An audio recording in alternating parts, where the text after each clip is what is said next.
दोस्तों नमस्कार, मैं हरिशंकर साहनी आपके अपने YouTube चैनल HR मैथमेटिक्स में आप सभी का फिर से अभिनंदन करता हूं। जैसा कि आप सभी बच्चे जानते हैं कि आपका डेली बेसिस में एक वीडियो आपके YouTube चैनल HR मैथमेटिक्स पे डाला जा रहा है। पहला वीडियो में कुछ टेक्निकल फॉल्ट के कारण उसको डिलीट करना पड़ा और उसका जो है पार्ट यहाँ पे देख रहे हैं। तो चलिए बच्चों देखते हैं। हमने पहला वीडियो पढ़ा था कि त्रिकोणमिति क्या होता है।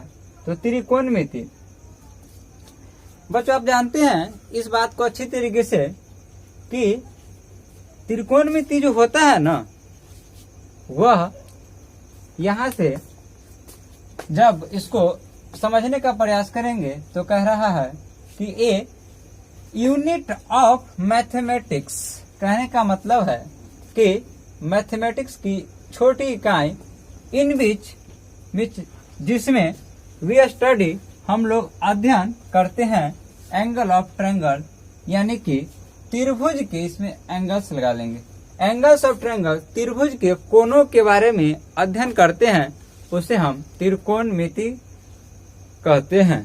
कहने का मतलब है कि तीनों भुजाओं को मापना ही त्रिकोणमिति, यानी कि तीनों कोनों और भुजाओं को मापना ही त्रिकोणमिति कहलाता है। अगर भुजा होगी तो कोण होगी और कोण होगी तो भुजा होगी। तो चलिए बच्चों समझते हैं कि ट्रिगोनोमेट्री के उत्पत्ति के बारे में, यह किस प्रकार से उत्पत्ति हुआ इसका। तो ट्रिगोनोमेट्री जो है यह आपका एक ग्रीक वर्ड से बना है। ग्रीक वर्ड कहे तो पुरानी भाषा में इसको यूनानी भाषा भी बोला जाता है। तो ग्रीक वर्ड इसको अलग अलग करेंगे ट्रिगोनोमेट्री को, तो यह होगा ट्राई प्लस गोनिया प्लस मेट्रन। कहीं कहीं बुक में बच्चों यह आपको ट्राई को ट्रियो लिखा जाता है और गोनिया को गोना लिखा जाता है, मेट्रन आपका सेम रहता है। तीनों के बारे में हम समझते हैं क्या होता है। ट्राई का मतलब होता है थ्री, और थ्री कहेंगे तो आपके मन में फट से आ जाएगा, वह कहिएगा बच्चों कि 3 होगा। और गोनिया का जो साइनोनिम होता है वह होता है आपका एंगल, और एंगल जैसे ही रखेंगे तो कहिएगा बच्चों कि वह होता है कोण। और मेट्रन का मतलब होता है मेजरमेंट। मेजरमेंट कहने का मेजरमेंट, और मेजरमेंट कहे तो वह होता है मापना। अर्थात यहाँ पे अगर आपको हिंदी कहा जाए तो कहिएगा कि तीन कोनों को मापना ही त्रिकोणमिति कहलाता है। तीन कोण को मापना ही त्रिकोणमिति कहलाता है। तो आप जो है त्रिकोणमिति का डिफिनीशन देख लिए। आपसे पूछा जाए बच्चों कि यह जो है किस भाषा से लिया गया है, तो कहिएगा ग्रीक वर्ड से लिया गया है, यानी कि ग्रीक भाषा से लिया गया है। जिसको अगर अलग अलग तोड़े तो ट्राई प्लस गोनिया प्लस मेट्रन, जिसका मतलब होता है ट्राई मीन्स 3, गोनिया एंगल और मेट्रन मेजरमेंट, यानी कि 3 मतलब 3, एंगल मीन्स कोण, और आपका ये हो जाएगा मेजरमेंट मीन्स होता है मापना। अर्थात 3 कोणों को मापना ही त्रिकोणमिति कहलाता है। तो प्यारे बच्चों, हम त्रिकोणमिति को समझने से पहले हम त्रिभुज को समझेंगे। जब तक हम त्रिभुज को नहीं समझेंगे तब तक हम त्रिकोणमिति को नहीं समझ सकते हैं, क्योंकि यह त्रिभुज से ही त्रिकोणमिति आई थी। तो चलिए बच्चों देखते हैं कि त्रिभुज क्या होता है। त्रिभुज के बारे में मैं सामने अगर रख दूं एक ऐसा त्रिभुज ABC, एक रख दूं ऐसा त्रिभुज, इस त्रिभुज का भी नाम ABC, और एक रख दूं ऐसा त्रिभुज, इस त्रिभुज का भी नाम मान लीजिए कि ABC है। तो इस तीनों त्रिभुज में 1 पोजीशन, 2 पोजीशन और या 3 पोजीशन, तीनों त्रिभुज में जो है बच्चों फर्क क्या दिख रहा है। तो बच्चों आपको दिख रहा होगा कि इसका जो है कोई भी भुजा जो है, कोई भी साइड जो है वह बराबर नहीं है। कहने का मतलब है कि यह विषम है। तो ये आपका हो गया विषम बाहु। और जब चलिए अगर इसको देखेंगे कोण के आधार पे हमको पढ़ना है, क्योंकि त्रिकोणमिति में हमको कोण का मतलब होता है, तो हम कोण के आधार पर पढ़ेंगे। तो बच्चों देख रहे हैं यह जो है थोड़ा सा भुजा यह निकला हुआ है, इसका मतलब है कि 90 डिग्री से जो है यह थोड़ा सा झुका हुआ है, यानी कि 90 डिग्री से यह पार हो चुका है। इसका मतलब यह है कि यह जो कोण बन रहा है वह 90 डिग्री से तो बड़ा, लेकिन 180 डिग्री से जो है छोटा है। लेकिन इसका जो कोण बन रहा है बच्चों वह बन रहा है थीटा का मान पूरा जो है 90 डिग्री बन रहा है, लेकिन इसका जो प्रत्येक कोण का जो मान बन रहा है वह आपका 0 डिग्री से तो बड़ा, लेकिन आपका यह जो बन रहा है 90 डिग्री से छोटा। तो यहाँ से इस त्रिभुज को हम नाम देंगे बच्चों, तो आप कहेंगे कि यह त्रिभुज होगा सर न्यून कोण, वह होगा न्यून कोण। न्यून कोण कहने का मतलब है कि एक्यूट एंगल ट्रायंगल, कि यदि कोण का मान 0 डिग्री से बड़ा लेकिन 90 डिग्री से छोटा तो आपका न्यून कोण होगा। और अगर एग्जैक्ट 90 डिग्री निकला तो यह होगा आपका समकोण, अंग्रेजी में कहे तो राइट एंगल ट्रायंगल। और यह जो हो जाएगा 90 डिग्री से बड़ा और 180 डिग्री से जब छोटा, तो इस त्रिभुज का जो नाम देंगे आप वह कहिएगा कि सर यह जो हो जाएगा वह हो जाएगा अधिक कोण त्रिभुज, वह हो जाएगा आपका अधिक कोण त्रिभुज।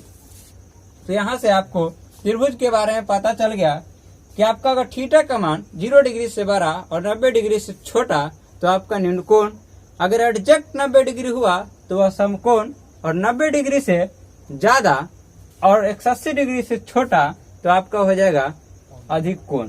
कहने का मतलब है, इसको प्यारे बच्चों हम समझेंगे, इसका मतलब है कि 0 degree less than theta less than 90 degree. इसका मतलब है कि थीटा का जो मान है 0 डिग्री से तो बड़ा है लेकिन 90 डिग्री से छोटा है, और थीटा इक्वल टू 90 डिग्री कहने का मतलब है कि थीटा का जो मान है वो 180 डिग्री है, और इसमें है 90 degree less than theta less than 180 degree. इसका कहने का मतलब है कि थीटा का जो मान है वह 90 डिग्री से तो बड़ा है लेकिन 180 डिग्री से छोटा है। तो इस प्रकार से आपका त्रिभुज को कोण के आधार पर जब हम बांटने के लिए चलेंगे तो कोण के आधार पे आप जब बांटिएगा तो त्रिभुज जो हो जाएगा 3 टाइप का, न्यून कोण, समकोण और अधिक कोण त्रिभुज।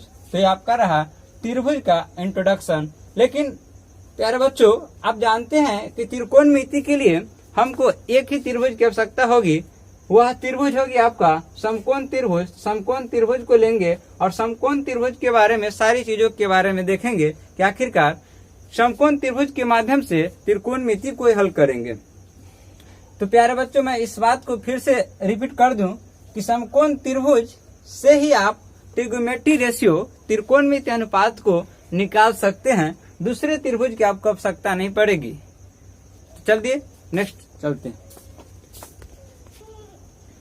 चलिए फिर मित्रों हम समझते हैं एक समकोण त्रिभुज के बारे में। एक सामान्य से समकोण त्रिभुज के बारे में जब समझने के लिए हम आएंगे तो यह जो दिख रहा है यह आपका 90 डिग्री है। 90 डिग्री का है तो यह आपका समकोण हो गया। तो एक सामान्य से जब त्रिभुज लेंगे, समकोण त्रिभुज लेंगे, तो आपका जो सीधा जो एकदम खंभे की तरह जो खड़ा रहेगा वो आपका लंब होगा। जो आपका क्षैतिज तल होगा कुछ इस प्रकार से, जब हम आपको हाथों से दिखा रहे हैं, यह आपका आधार हो गया। अगर हम किसी चीज को बच्चों रख देंगे तो यह आपका हो जाएगा लंब, और जब किसी चीज को इस प्रकार से जब हम घुमा देंगे तो आपका हो जाएगा कर्ण। तो ये आपका समकोण त्रिभुज का इंट्रोडक्शन है। तो आपका नीचे आधार वाला जो हो जाए, क्षैतिज जो हो जाएगा आधार, आधार को अंग्रेजी में बोलते हैं हम बेस, और बेस को हम शॉर्ट में जब लिखेंगे तो यहाँ से बी को चुरा लेंगे तो आपका हो जाएगा बी। और यहाँ से लंब हो गया जो खंभे की तरह जो होगा बच्चों कुछ इस प्रकार से होगा हमारे हाथों पर, तो आपका हो जाएगा लंब। तो यहाँ पे आपका जो खंभे की तरह दिख रहा है वह लंब है, इसको अंग्रेजी में बोलते हैं परपेंडिकुलर। और यहाँ से जब हम पी को चुरा लेंगे तो आपका हो जाएगा, शॉर्ट लिखेंगे तो पी हो जाएगा। और जब यहाँ से नेक्स्ट आपको जो सीढ़ी की तरफ बच्चों दिख रहा है वो आपका कर्ण होता है। जैसे कि आप अपने घरों में दीवार पे जब सीढ़ी लगाते हैं तो आपका जो शेप जो दिखाई देता है वो आपका कर्ण होता है। हवाई जहाज जो उड़ता है वो कर्ण की तरह उड़ता है, फिसलन पट्टी जो होता है वो भी कर्ण होता है, और आप पुल जो ऐसे चढ़ता है वो भी आपका कर्ण ही होता है। तो कर्ण कुछ इस प्रकार से देखेगा कि देखिए प्यारे बच्चों, यहाँ पे कुछ इस प्रकार से पुल के जैसा है कि नहीं है, पुल के जैसा है। तो आपका कर्ण हो गया, जिसको बोलेंगे हम हाइपोटेनियस, और हाइपोटेनियस को जब शॉर्ट से चुरा लेंगे तो आपका हो जाएगा एच। तो कहे तो हम अगर शॉर्ट में लिखने के लिए बोलेंगे तो कहिएगा सरकार कि कर्ण का जो मान होगा सर वह एच लिख दीजिए, लंब को जो हम शॉर्ट में लिखेंगे सर वह आप पी लिख दीजिए, और आधार को जब हम शॉर्ट में लिखेंगे तो सर कहेंगे कि आप यहाँ से बी लिख दीजिए। ये आपका जो है समकोण त्रिभुज का इंट्रोडक्शन हो गया। समकोण त्रिभुज मैंने पहले बता दिया है कि उसका थीटा का जो एक कोण का जो मान होगा वह 90 डिग्री होगा, और दो कोण उसमें होगा, न्यून कोण होगा, और न्यून कोण आप अच्छी तरीके से समझ रहे हैं कि 90 डिग्री तो छोटा होगा हमेशा के लिए, लेकिन 0 डिग्री से हमेशा वह क्या होगा, वह बड़ा होगा। तो नेक्स्ट हम इसी को त्रिकोणमिति के माध्यम से जब समझने के लिए आएंगे तो आप कहोगे बच्चों कि अगर मैं आपसे कह दूं कि यार थीटा के लिए बताइए, यहाँ पे अगर मान लेते हैं कि थीटा कोण बन गया, तो ये न्यून या इसमें दो न्यून कोण दिख रहा है, ये आपका फर्स्ट न्यून कोण है, तो आपका जो है सेकेंड न्यून कोण है। तो इस थीटा के लिए जो लंब होगा ना, थीटा के जो सामने वाला जो न्यून कोण के जो सामने वाला जो भुजा होता है वह लंब होता है आपका। तो न्यून कोण के इस थीटे के न्यून कोण के सामने वाला जो भुजा अब जो कहलाएगा वह कहलाएगा लंब, और ये जो कहलाएगा वह आपका होगा आधार, और जो कर्ण जो है ऑलवेज आपका वही रहेगा, ये स्थिति इसका चेंज होने वाला नहीं है। नेक्स्ट पार्ट में अगर आते हैं, इसको ना हम थीटा मान के हम इसको मानते थीटा, इसको जब थीटा मानते तो ये भी तो न्यून कोण है। तो अब जो स्थिति होता बच्चों वह पलट जाएगा। अब इस थीटा के लिए लंब बताना होगा, तो बच्चों आप कहोगे कि सर इसके इस थीटा के लिए जो लंब हो जाएगा ना, इस थीटा के लिए जो लंब होगा आपका होगा ए बी, और आधार जो हो जाएगा बच्चों वो आपका हो जाएगा बी सी। पलट गया कुछ इस प्रकार से कि न्यून कोण के सामने वाला त्रिकोणमिति में जो होता है, न्यून कोण के सामने वाला जो भुजा होता है लंब होता है, जो बचता है सो आधार होता है, और ऑलवेज कर्ण जो होगा आपका वही रहेगा, किसी भी स्थिति में कर्ण वही रहना है। तो आपका इस थीटे के लिए आपका लंब हो गया, तो ये आपका क्या हो गया, आधार हो गया। फिर यहाँ से हम कह देंगे कि इस थीटा के लिए लंब बताइए, सर का हो गया बी सी, और आपका आधार हो जाएगा फिर से क्या, ए बी। तो आप कुछ इस प्रकार से इस थीटा के लिए समझ रही लंब है, ये आपका बच गया, वह क्या है, आधार है। आधार कहे तो आपका बेस, और लंब कहे तो ये परपेंडिकुलर, और आपका ये जो आपका कर्ण जो रहेगा ऑलवेज वही रहेगा। तो न्यून कोण का मतलब समझ गए होंगे बच्चों कि न्यून कोण के सामने वाला जो भुजा होगा, इस बात को समझ लीजिए अच्छी तरीके से कि न्यून कोण के सामने वाला जो भुजा होगा वह आपका लंब होगा, बचा हुआ आधार होगा, कर्ण आपका ऑलवेज वही रहेगा। फिर से इस बात को हम रिपीट कर देते हैं कि आपका न्यून कोण के जो सामने वाला भुजा होगा वह लंब होगा, यह आधार हो गया, कर्ण हो गया। फिर यहाँ से जब थीटा ले लेंगे तो इसके लिए आपका लंब ये हो जाएगा, ये आधार जो दिख रहा है वह बन जाएगा क्या, लंब बन जाएगा, और ये अब लंब जो दिख रहा है वो बन जाएगा आधार। तो प्यारे बच्चों, उम्मीद करते हैं कि आपको यह वीडियो समझ में आया होगा। अगर आपको हमारे चैनल से अगर लाभ मिल रही है तो आप हमारे चैनल को जरूर सब्सक्राइब करें, लाइक करें, और अपने मित्रों में भी इस चैनल को शेयर करें, जिससे कि आपके साथ साथ आपके मित्र भी इस चैनल के माध्यम से पढ़ाए जाने वाले कंटेंट का लाभ उठा सके। तो प्यारे बच्चों, यस इंट्रोडक्शन क्लास यह रहा कुछ इस प्रकार से।